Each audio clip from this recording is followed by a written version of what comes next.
اٹھ رہی ہیں اور لاشیں پڑی ہوئی ہیں، اور ماما قدیر جیسے 2 نمبر جعلی کریکٹر جو ہیں وہ لاہور میں آتے ہیں تو ان کے قصیدے پڑھے جاتے ہیں۔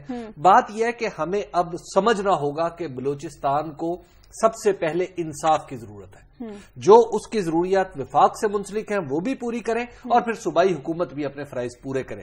اس وقت ابھی میں نے بلوچستان میں بات کی تو مجھے پتا چلا کہ وزیر اعلیٰ بھی وہاں پہ موجود ہے، وزیر داخلہ جو Sarfraz Bugti, he is the focal person right now, secretary interior بھی پہنچے، وہی لے کے جائیں گے، سرفراز لے کے آ چکے ہیں، لیڈرشپ بھی جا رہی ہے، وہاں پہ جا رہی ہے، لیکن وہاں پہ اب اپنی رٹ قائم کر کے آئے، خالی کھلی جا کے جلوس کر کے منصوبہ بنا کے امداد کا اعلان کر کے واپس نہ آئیں، اور پھر اب کہہ دیں ڈاکٹر مالک صاحب کہہ دیں۔ ڈاکٹر مالک صاحب کا بڑا احترام ہے بلوچستان کے، ایون جو سیپریٹسٹ ہیں ان کے اندر بھی بڑا احترام ہے۔ ڈاکٹر مالک صاحب جب اعلان کریں گے نا تو اس کی ایک میننگ ہوں گے، وہ میننگ فل اعلان کر دیں کہ ہمیں تم سے مذاکرات نہیں چاہیے، بس تم جاؤ، اب ہم تم سے نمٹ لیں گے۔ اور مجھے پتا ہے ماضی میں 1-2 ایسے واقعات ہوئے ہیں جب ڈاکٹر مالک صاحب کے بیہسٹ کے اوپر صوبائی حکومت نے ان سے نمٹا ہے، تو وہ اب بھی نمٹ سکتے ہیں۔ اچھا، اب بھی نمٹ سکتے ہیں۔ اچھا، اگلے موضوع کی جانب اب بڑھتے ہیں۔ ہارون صاحب، UAE بھی اب دھمکی دے رہا ہے اور سنگین قسم کی دھمکی دے رہا ہے۔ مجھے تو اس بات کی سمجھ نہیں آئی، میرا یہ خیال ہے کہ جب یہ معاملہ کھلے گا تو کوئی وضاحت ہو جائے گی۔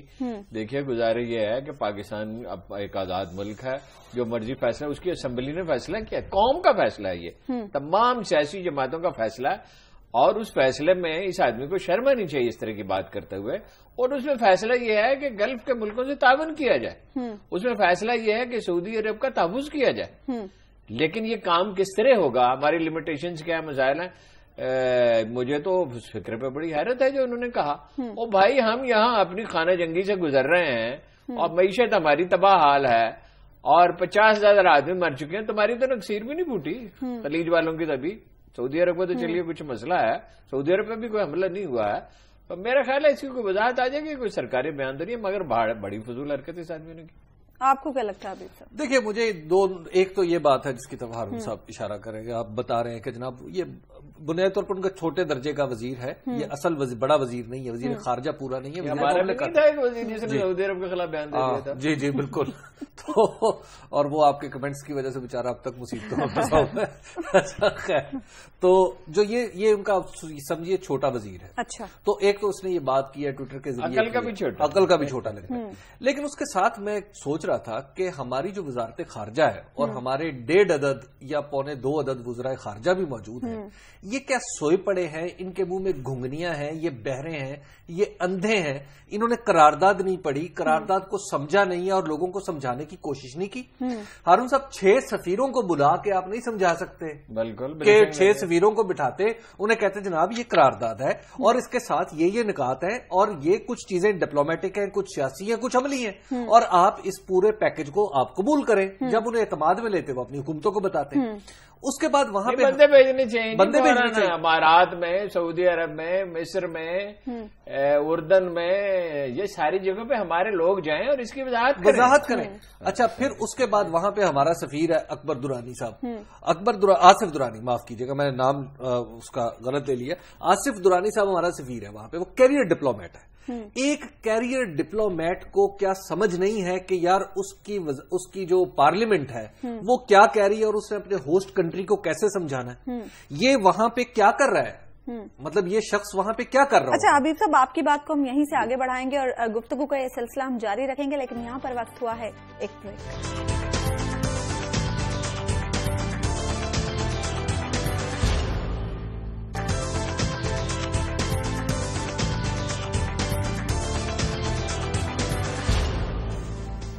ویلکم بیک ناظرین، بریک پر جانے سے پہلے ہم بات کر رہے تھے یمن کے تنازع کے حوالے سے۔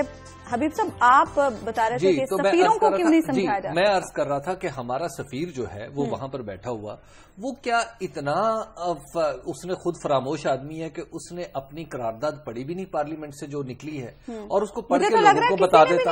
اچھا، اس کے بعد پھر اب یہ کام ہو گیا نا، اس کے ساتھ ساتھ اب ہمارے باقی سفیر تو ہے نا، باقی سفیر اپنے لوگوں کو وہاں پر میزبان ملک سے کانٹیکٹ کریں۔ ہمارے سفیروں کا ویسے یہ مسئلہ ہے، وہ میزبان ملک یہاں سے اس لیے جاتے ہیں کہ وہاں پہ یاشی کریں گے، اور وہاں پہ انہیں جانتا ہی کوئی نہیں ہے، حالانکہ اصولاً ہونا چاہیے وہاں کی متعلقہ وزارت خارجہ سے۔ یمن میں ہمارے سفیر نے تو بڑا کام کیا، یمن میں ہمارے سفیر نے یس کام کیا ہے، ڈیپینڈ کرتا ہے، مانیٹرنگ بڑی اہم ہوتی ہے کہ آپ پیچھے سے جی مانیٹرنگ کرتے ہیں, ڈوری ان کے ہلاتے ہیں نہیں ہلاتے. بالکل.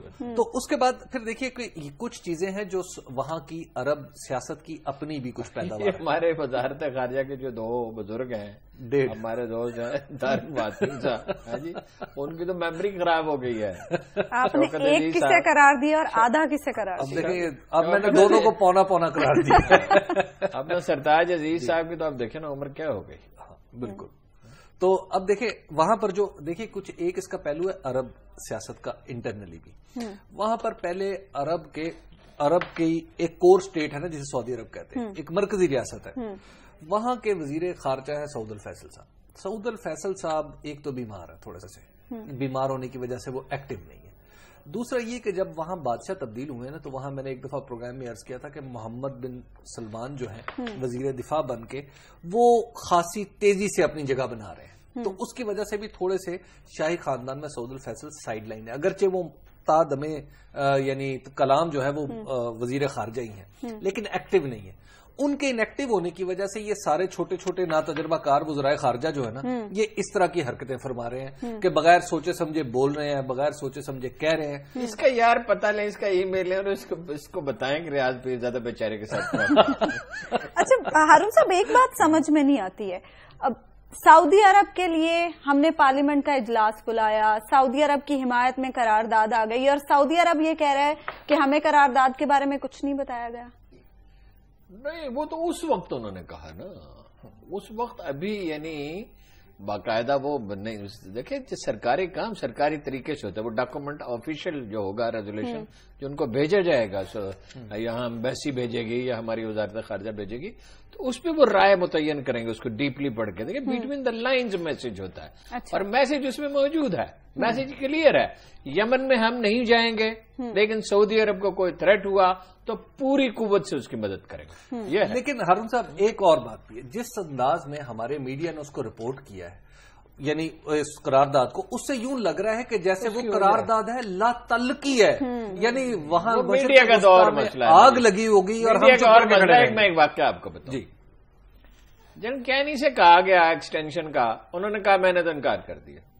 دوبارہ وزیر اعظم نے کہا ان سے انکار کر, انہوں نے دوبارہ وزیر اعظم نے کہا تو انہوں نے ایکسپٹ کر لیا. ان کے دوستوں نے کہا جنرل کاکڑ سمیت جن کی وہ بہت عزت کرتے تھے کہ یہ حالت جنگ ہے تو آپ نہ جائیں. اس دوران 5 مضمون چھپ گئے اخباروں میں. یہ بات انگریزی اخبار ہے, مجھے حیرت ہوتی ہے یہ کس کے لیے یہ لوگ لکھتے ہیں. اچھا وہ مضمون چھپ گئے کہ اس کو نہیں ہونی چاہیے, اس کو ایکسٹینشن نہیں ملنی چاہیے.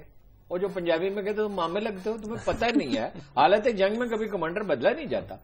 تو جنرل کینی نے ایک دن ٹیلی فون اٹھایا اور وزیر اعظم سے کہا کہ جناب والا اگر آپ نے کرنا ہے تو اب کر ڈالیں, اور آپ کو پتا رات کو 3 بجے رہنا. بالکل. یہ تو کچھ لوگ ہیں نا جو مسلسل جنہیں سعودی عرب سے قد ہے.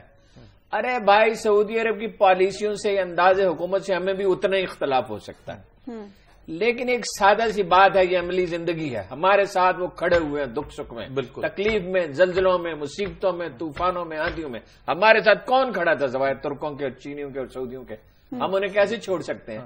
البتہ جو ان کا معقول مطالبہ ہے اس میں ہم پوری مدد ہماری, جس سے ہم سمجھتے ہیں کہ وہ مطالبہ ان کا صحیح نہیں ہے انہیں بتائیں کہ ہم نہیں کر سکتے. وہ یمنی بہت اچھے لوگ ہیں, ہمارے مسلمان بھائی ہیں جو پاکستانی وہاں سے آئے, ان کے گن گا رہے ہیں. ہم یمنیوں کے خلاف فریق نہیں بن سکتے. اچھا یہ جو لوگ ہیں نا, یہ پاکستانی پریس جو ہے بے مہار پریس ہے. اور میں ایک بات آج آپ سے کہتا ہوں, اس میڈیا کے ساتھ یہ ملک نہیں چل سکتا. اس کی کوئی لمٹس ہونی چاہیے, کچھ لوگوں کو شرم آنی چاہیے. ابھی کل پرسوں میں آپ سے ذکر کر رہا تھا, میں نے ایک تبصرہ پڑھا جس میں یہ لکھا ہوا تھا فرنٹ پیج پہ, ایک انگریزی اخبار میں چھپا, اردو میں بھی, اگر ایم کیو ایم ہار گئی تو اس کا مطلب یہ ہوگا کہ اسٹیبلشمنٹ نے مداخلت کی.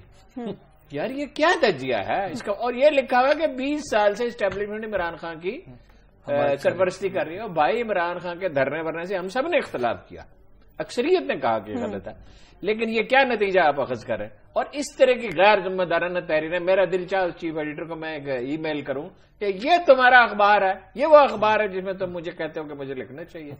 اچھا اب ہارون صاحب اب دیکھیے کہ جو مجموعی طور پر اس میڈیا نے جو مسئلہ کریٹ کیا, یعنی اس قرارداد کی غلط تفسیر کی, وہی تفسیر انٹرنیشنل میڈیا نے اٹھائی. رائٹرز نے بھی یہی اٹھائی, BBC نے بھی یہی اٹھائی, سب اداروں نے یہ اٹھائی. تو پوری دنیا میں تاثر یہ بن گیا کہ پاکستان تماشائی بھی نہیں, کچھ تماشبین قسم کا ملک بن گیا جو صرف اس پورے کھیل میں تالیاں بجائے گا, جس کی پارلیمنٹ نے غیر ذمہ دارانہ. دیکھیے بات وہی ہے, دیکھیے ہماری یادش بخیر جو ہمارے جو شوکت عزیز صاحب تھے نا, ان کو وہ دنیا میں گھومتے پھرتے رہتے تھے, تو ان کی ایک بڑی اچھی عادت تھی, وہ صحافیوں کو بلاتے تھے وقتاً فوقتاً اور ایک بیہائنڈ دا کرٹن, ایک ان کیمرا یا آف دا ریکارڈ ایک بریفنگ کیا کرتے تھے. پوری دنیا کے ملکوں میں یہ ہوتی ہے. آپ صحافیوں کو بلاتے, جب آپ نے قرارداد منظور کر لی ہے تو وزارت خارجہ میں کتنے پیسے لگنے تھے چائے پلانے پہ, نہ پلاتے یار, تو وہاں پہ چائے پلاتے, انہیں سمجھاتے, نہیں چائے کے پیسے ہم دے دیتے کہ چائے کے پیسے ہم دے دیتے, اور انہیں سمجھا دیتے کہ بھائی دیکھیے اس کی یہ ریمیفیکیشنز ہیں, یہ اس کی implications ہیں. عجیب قسم کے یہ وزیر ہیں یار. یہ خورشید قصوری صاحب ہوتے تھے, ہر مہینے ایک دفعہ ہمیں کھانے پر بلاتے تھے, اور دو کے گروپ کو, 2 آدمیوں کو ایک وقت بلاتے تھے, تفصیل کے ساتھ آف دا ریکارڈ بتاتے. اس کا نتیجہ یہ نکلتا تھا کہ حکومتی پالیسیوں پہ تنقید خام کریں, غلط فہمی ہمیں کوئی نہیں ہوتی تھی, گمان پہ تبصرہ نہیں کرتے تھے. ہمیں پتا ہوتا یہ عجیب وزیر ہیں اور عجیب حکومتیں ہیں. آپ کو پتا ہے اس حکومت کو بنے ہوئے 2 سال ہو گئے, مجھ پہ پابندی ہے, کسی سرکاری تقریب میں مجھے نہیں بلایا جا سکتا. ایک وہ تقریب میں بلایا تھا, آپ کو یاد ہی ہے, آپ بھی میرے ساتھ گئے تھے, تو میں نے کہا میں خوشی سے ہوں گا, اس میں مجھے کیا ہے, میں اخبار رویز ہوں. یعنی اب آپ میڈیا کو بریف ہی نہیں کرتے اور اپنی پسند کے لوگوں کو بریف کرتے ہیں, اور وہ بھی نتیجہ کیا ہوگا, نتیجہ یہی ہوگا. اور ان کی سنتا کون ہے, جو آپ کے لوگ ہیں جن پہ آپ کا ٹھپا لگا, ان کی سنتا کون ہے. بالکل. تو جب آپ پوری طرح بریف نہیں کر, یہ مجھے لگتا ہے کہ قرارداد ہماری ٹھیک ہے, ہم اس قرارداد کو اچھی طرح لوگوں کو سمجھا نہیں سکے, ہم تشریح نہیں کر سکے, اور ہمارے جو خود ساختہ مفسرین ہیں یہ ان کا پیدا کیا ہوا. میرا خیال ہے سعودی حکومت سے کوئی نیگیٹو ریئیکشن نہیں. اچھا, اس حوالے سے ناظرین ہم ڈسکشن کا سلسلہ جاری رکھیں گے, لیکن یہاں پر وقت ہوا ہے ایک بریک.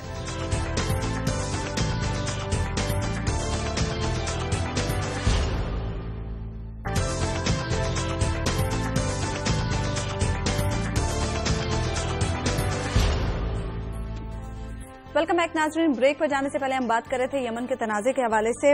ہارون صاحب, اس سے پہلے کہ اگلے موضوع پر میں جاؤں, دفاع حرمین شریفین کانفرنس ہوئی اسلام آباد میں جمعیت اہل حدیث کی زیر اہتمام, اس پر آپ کا کامنٹ چاہیے. یہ جو فرقہ وارانہ تنظیم ہے, ان کا نہ کوئی موقف ہے, نہ اس پہ کسی تبصرے کی ضرورت ہے.